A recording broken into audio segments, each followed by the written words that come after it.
بسم اللہ الرحمن الرحیم۔ کشمیر ڈیجیٹل کے ساتھ میں ہوں سید عارف بہار۔ ناظرین، اکتوبر کا مہینہ کشمیر کی تاریخ اور کشمیر کی تحریک میں اس لحاظ سے اپنے کئی ملے جلے رنگ رکھتا ہے۔ ایک طرف اس میں کچھ مسرت و انبساط کے رنگ بھی ہیں کہ مزاحمت کاروں کی، حریت پسندوں کی جو جد و جہد ہے وہ 24 اکتوبر کو رنگ لائی اور ایک آزاد حکومت ریاست جموں و کشمیر کے نام سے ایک حکومت اور ایک علاقہ آزاد کرنے میں کامیاب ہوئے۔ وہیں یہ مہینہ اس لحاظ سے غم و اندوہ کا باعث بھی ہے کہ اس کے چند ہی دن بعد 27 اکتوبر کو پھر بھارت نے اپنی فوج سری نگر ایئرپورٹ پر اتاری اور یوں بھارت ایک نئے سامراج کے طور پر اس خطے میں ابھرا اور اس نے اپنے اس قبضے کو مسلسل ایک دوام بخشنے اور مضبوط کرنے کی کوششیں کی۔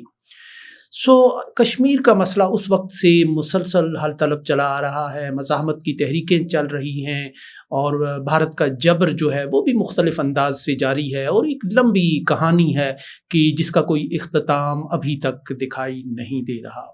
کشمیر کی مزاحمت کے اس سارے ادوار پر اور اس ساری صورتحال پر گفتگو کرنے کے لیے آج اسٹوڈیو میں موجود ہیں تحریک آزادی کشمیر کے ایک سربراہ رہنما، آل پارٹیز حریت کانفرنس آزاد کشمیر شاخ کے کنوینر غلام محمد صفی صاحب۔ ہم ان سے گفتگو کریں گے اس تحریک کے مختلف ادوار اور مدارج پر۔ صفی صاحب، بہت بہت شکریہ آپ کا۔ جزاکم اللہ خیر۔ صفی صاحب، کیا کہیں گے آپ کہ پہلے بھارت کا ایک جو موقف ہوتا تھا، بھارت کی ایک جو اس کا ایک سٹینڈ ہوتا تھا کہ کشمیر کی جو مزاحمت ہے یہ ویلی میں سمٹی ہوئی ہے اور ایک محدود علاقے میں ہے، محدود قسم کی جو آبادی ہے وہ اس تحریک کو آگے بڑھانا اور چلانا چاہتی ہے، لیکن اب یوں لگتا ہے کہ کچھ نئی ڈائنامکس سامنے آ رہی ہیں، جیسے لداخ کا احتجاج، جیسے چناب ویلی میں ابھرنے والی مزاحمت کی اور عوامی بغاوت کی جو لہریں ہمیں نظر آ رہی ہیں۔ تو یہ جو ایک نئی ڈائنامکس 5 اگست 2019 کے بعد ابھر رہی ہیں، سامنے آ رہی ہیں، ان کو آپ کس نظر سے دیکھتے ہیں؟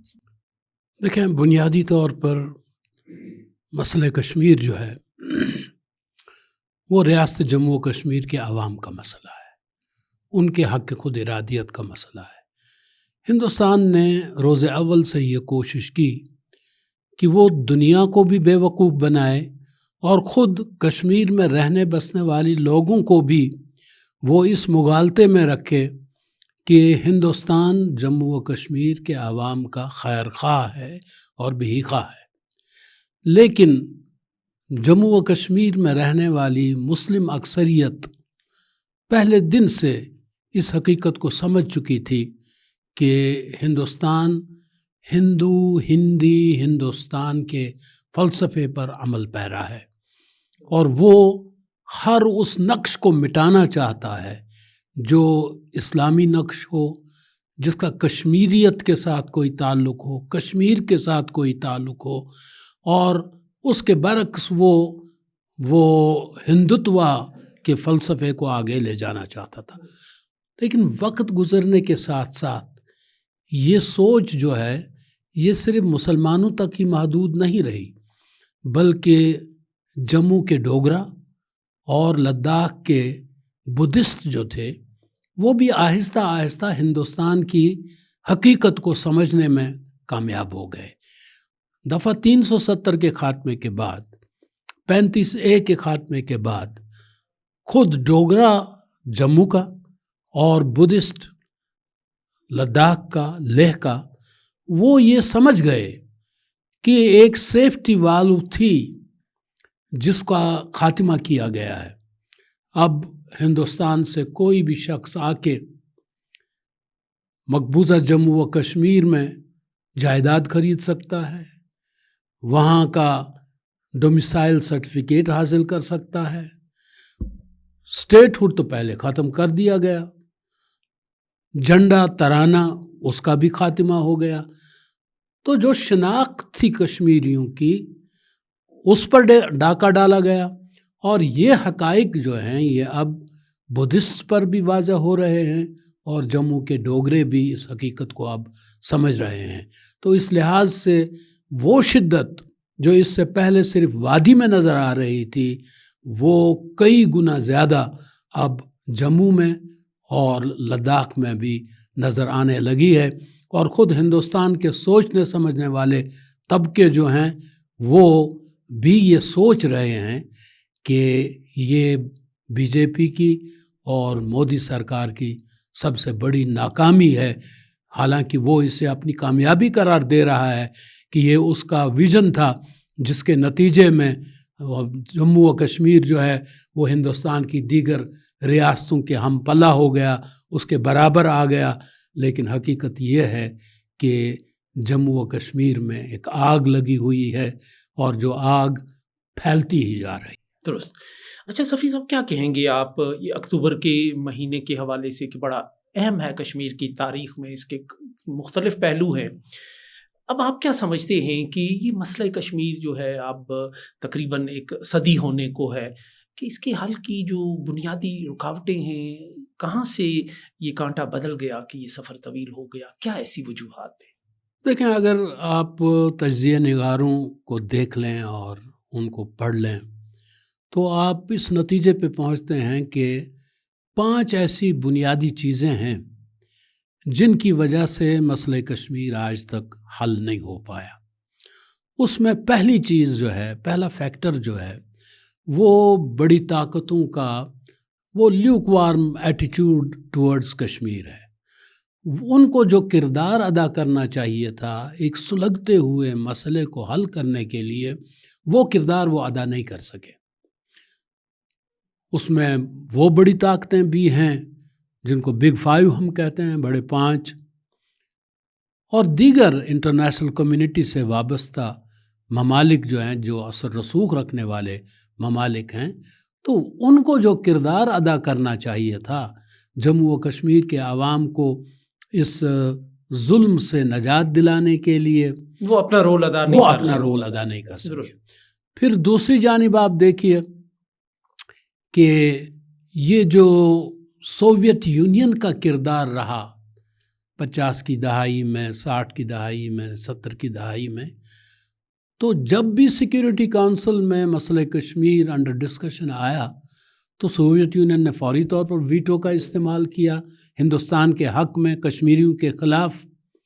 اس کی وجہ سے بھی مسئلہ کشمیر حل نہیں ہو پایا، اور سیکیورٹی کونسل کی قراردادوں کے مطابق اس کو حل ہونا تھا، لیکن سیکیورٹی کونسل میں بیٹھ کر ہی سوویت یونین نے ویٹو کا استعمال کیا ہندوستان کے حق میں، اور مسئلہ کشمیر لٹکتا رہ گیا.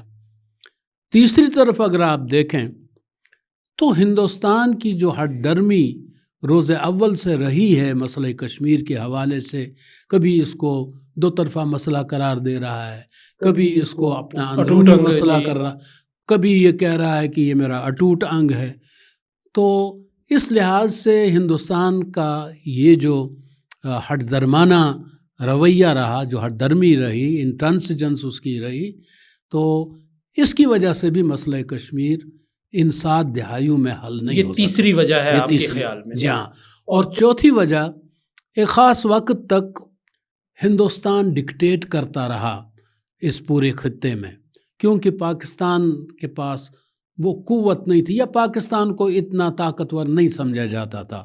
جو ایکویشن آف پاور تھی وہ ہندوستان کے حق میں تھی. یہ تو اس وقت بدل گیا جب پاکستان نیوکلیئر اسٹیٹ بن گیا، لیکن اس سے پہلے تک اکانومی کے طور پر دیکھیں، آپ ملٹری پاور کے طور پر دیکھیں، اگر آپ یہ دیکھیں کہ بین الاقوامی تعلقات کے حوالے سے کون سا ملک سر فہرست نظر آ رہا ہے، ترازو کا وہی پلڑا بھاری نظر آتا ہے. تو ہندوستان کا پلڑا بھاری نظر آ رہا تھا. تو یہ چوتھی وجہ رہی کہ مسئلہ کشمیر حل کیوں نہیں ہو پایا. یعنی پاکستان اگر ہندوستان کے مقابلے میں قوی ہوتا، اس کی سنوائی ہوتی عالمی کوریڈورز میں، تو شاید مسئلہ کشمیر حل ہو سکتا تھا. اور 5ویں وجہ وہ خود کشمیریوں کی نا اتفاقی. بہت حد تک 88 تک کشمیری جو ہے کوئی اتنا زبردست متحدہ فرنٹ نہیں بنا سکے، پریشر نہیں بنا سکا، پریشر نہیں بنا سکے وہ انڈیا کے خلاف. لیکن اس کے بعد حالات تبدیل ہو گئے. یہاں میں یہ بھی عرض کرنا چاہوں گا کہ اب مسئلہ کشمیر کے حل کے لیے کیا کیا جانا چاہیے. اگر یہ 5 رکاوٹیں ہیں تو حل یہ ہے کہ ان 5 رکاوٹوں کو آپ دور کیسے کریں گے. سب سے پہلے بڑی طاقتوں کو آپ اپنے حق میں کیسے استعمال کریں گے. دوسری چیز یہ کہ کسی ویٹو پاور کو آپ استعمال نہ ہونے دیں. نیوٹرل کس طرح کر سکتے ہیں ہاں. آپ اس کو. جی. تیسری چیز یہ ہوگی کہ آپ ہندوستان کی ہٹ درمی کو کیسے توڑ سکتے ہیں. کیا کیا طریقے آپ ایسے اختیار کریں گے کہ ہندوستان اعصاب ٹوٹ جائے ان کے. جی وہ ٹوٹ انکی رٹ سے باز آ جائے. وہ یہ میرا اندرونی معاملہ ہے اور یہ چیزیں اور دوسری چیزیں ان سے وہ باز آ جائے. وہ مذاکرات کی میز پہ آ جائے اور استصواب رائے کا جو حق کشمیریوں کا ہے اس کو جسے وہ پہلے بھی تسلیم کر چکا ہے اس کو تسلیم کرنے کے لیے وہ قدم آگے بڑھائے. پھر پاکستان کو اپنے دوستوں کے ساتھ مل کر کیسے ہندوستان کا راستہ روکنا ہے اور اس مسئلے کے حتمی اور پائیدار اور منصفانہ حل کے لیے کس طرح آگے بڑھنا ہوگا یہ سوچنا ہوگا ہمیں. اور سب سے بڑی بات یہ جو پانچویں چیز ہے وہ یہ کہ کشمیری کا وہ آزاد کشمیر کا ہے, مقبوضہ کشمیر کا ہے, ڈائسپورا میں رہ رہا ہے. یہ پاکستان کے ساتھ مل کے دوست ممالک کے ساتھ مل کے کس طرح ایسی فضا قائم کر سکتے ہیں جس میں کشمیر کا مسئلہ. اچھا صفی صاحب, آپ تو ظاہر ہے لیڈرشپ سے تعلق رکھتے ہیں اور آپ کو امید پرست ہی ہونا چاہیے. میں اگر آپ سے یہ پوچھوں کہ نئی جنریشن کے لیے آپ کیا سمجھتے ہیں, امید کا کون سا پہلو ہے اس سارے میں؟ کیونکہ بظاہر تو یوں لگتا ہے کہ بھارت نے قالین ہی الٹ دی ہے, بساط ہی الٹ دی ہے. امید کے پہلو کیا ہیں آپ کے نزدیک؟ دیکھیں, سب سے پہلے تو یہ ہے کہ جس طرح کہا جاتا ہے ریزسٹنس از ایگزسٹنس. مزاحمت میں ہی زندگی ہے. جب تک مزاحمت موجود ہے تو امید ہمیشہ قائم رہتی ہے. جس دن کشمیری مزاحمت ترک کر دیں گے اس دن سمجھ لیں کہ ہمارا چراغ گل ہو گیا. اللہ وہ دن ہمیں نہ دکھائے. دوسری بات یہ تو مزاحمت زندہ ہے. آپ مزاحمت زندہ ہے, ہر محاذ پہ زندہ ہے. تو ہم اگر یہ دیکھیں کہ غزہ کو اور فلسطین کو اسرائیل نے راکھ کے ڈیر میں بدل دیا, کچھ باقی نہیں رہا وہاں پہ. لیکن اس کے باوجود وہاں کے مرد, وہاں کی عورتیں, وہاں کے بچے بچیاں, بوڑھے جوان, وہ سب ایک امید اور ایک آس پہ زندہ ہیں کہ ہم کامیاب ہوں گے. وہ دو انگلیاں ایسے اٹھاتے ہیں سخت ترین حالات میں بھی کہ کامیابی ہماری ہوگی. آپ یہ بھی دیکھیے کہ ان کے خلاف زہریلا پروپیگنڈا کیا, دشمن نے کیا, کچھ اپنوں نے بھی کیا. اور وہ یہ کہ یہ سارا کیا دھرا جو ہے یہ حماس کا کیا دھرا ہے. وہ اگر ایسا نہیں کرتے تو ریئیکشن میں اسرائیل یہ نہیں کرتا, بچ جاتے, مکان بچ جاتے, باقی اس طرح بھوکے مر نہیں جاتے یہ لوگ. لیڈرشپ کی کئی لیئرز ان کی بچ جاتی جو کام آئی ہیں. جی ہاں, یہ بھی کہا گیا. لیکن اس کے باوجود وہاں کے لوگ اپنی لیڈرشپ کے ساتھ وابستہ رہے. اور پھر یہی نہیں بلکہ اس مزاحمت کے نتیجے میں, اس استقامت کے نتیجے میں, اس جواں مردی کے نتیجے میں جو خواتین نے بھی دکھائی, مردوں نے بھی, بچوں نے بھی, سب نے دکھائی, اس کے نتیجے میں خود دشمن وہ یہ کہنے پہ مجبور ہو گیا کہ ہم سلام پیش کرتے ہیں ان کی عظمت کو.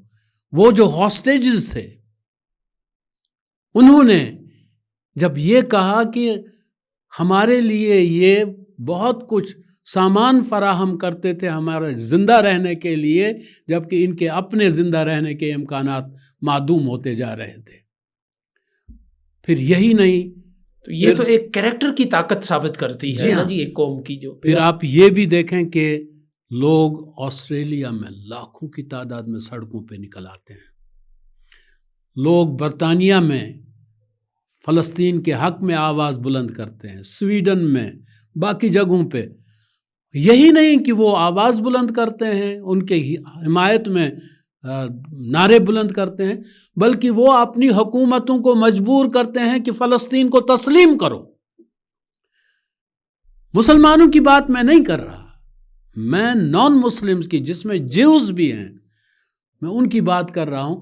یہ اس پامردی کا نتیجہ ہے جو پامردی فلسطین میں اور غزہ میں ان مجاہدین نے دکھائی، حماس نے دکھائی، وہاں کے لوگوں نے دکھائی، اور اس کے اثرات دنیا بھر میں محسوس کیے گئے. تو امید موجود ہے.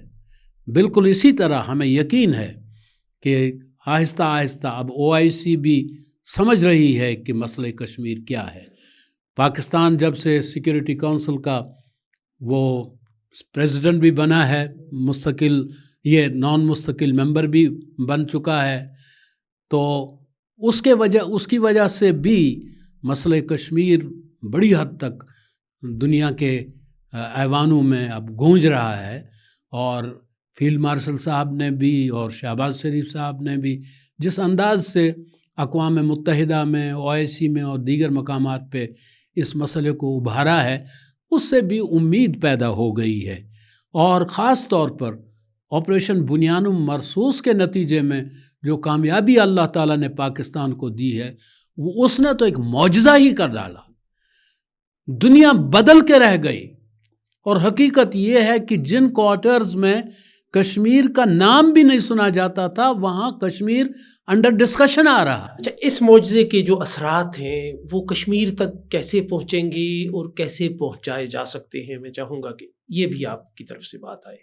جی، بنیادی طور پر اب جب تک نہ ہم یہ جو کامیابی اللہ تعالیٰ نے دی ہے، اس پہ خوشی کا اظہار بھی ٹھیک ہے، اس پہ شکر ادا کرنا یہ بھی بجا ہے، لیکن اس کے ساتھ ہی ساتھ اب مل جل کے سر جوڑ کے بیٹھنے کی ضرورت ہے، اور ایک ایسی حکمت عملی ڈیوائز کرنے کی ضرورت ہے جس کے نتیجے میں ہم ان 5 اہداف کو حاصل کر سکیں کہ ہم بڑی طاقتوں کو اپنا ہمنوا کیسے بنائیں گے، دوسروں کو نیوٹرلائز کیسے کریں گے جو اس راہ میں روڑے اٹکاتے ہیں، اور وہ باقی ساری چیزیں جو پہلے انڈر ڈسکشن آ گئی. تو ینگ جنریشن تک اب ایک ایسا فیز ہے ہمارا کہ مسئلہ کشمیر کو اور اس کی نظریاتی جو اہمیت اور حیثیت ہے اس تک پہنچانا اور زندہ رکھنا، تاکہ آنے والی جنریشن بھی یہ مقدمہ لڑے. میں چاہوں گا مختصر الفاظ میں آپ اس پر بھی روشنی ڈالیں. میڈیا بہت اہم کردار ادا کرتا ہے اس میں. تو ہمارے نوجوانوں کو خاص طور پر، اور ہمارے school going, college going, university going students جو ہیں، وہ بالخصوص اس پہلو پر توجہ دیں. اور جو ہمارا ڈائسپورا ہے، جو بیرونی دنیا میں کام کرنے والے ہمارے ساتھی ہیں، ان کو اب حریت کانفرنس کے ساتھ مل کے ایک حکمت عملی وضع کرنی ہوگی، اور پاکستان کو بھی آن بورڈ لینا ہوگا، آزاد حکومت کو بھی آن بورڈ لینا ہوگا، اور دنیا میں جتنے بھی ہمارے اپنے دوست ہیں ان سب کے ساتھ مل کے میڈیا کے محاذ پہ بھی، یونیورسٹیز کی لیول پہ بھی، ریسرچ کے محاذ پر، تو ہر جگہ ہمیں اپنی یہ داستان جو ہے یہ پہنچانی ہوگی. تو ہمیں وہ داستان گوئی کا ہنر بھی آ جانا چاہیے، تو تاکہ پوری دنیا، کیونکہ پریزنٹیشن کا زمانہ ہے یہ، اور کس ڈھنگ کے ساتھ اور کس ادا کے ساتھ آپ اپنا کیس اور مقدمہ، تو ہمارے کاز کی کامیابی کا یہ بہترین ایک ذریعہ ہوگا انشاءاللہ. بہت بہت شکریہ غلام محمد صفی صاحب. آل پارٹیز حریت کانفرنس آزاد کشمیر شاخ کے کنوینر غلام محمد صفی صاحب ہمارے مہمان تھے، جنہوں نے مسئلہ کشمیر کی مختلف جہات پر، مختلف پرتوں اور ادوار پر بڑی سیر حاصل گفتگو کی. سو اس کے ساتھ ہی اجازت دیجیے. اللہ نگہبان.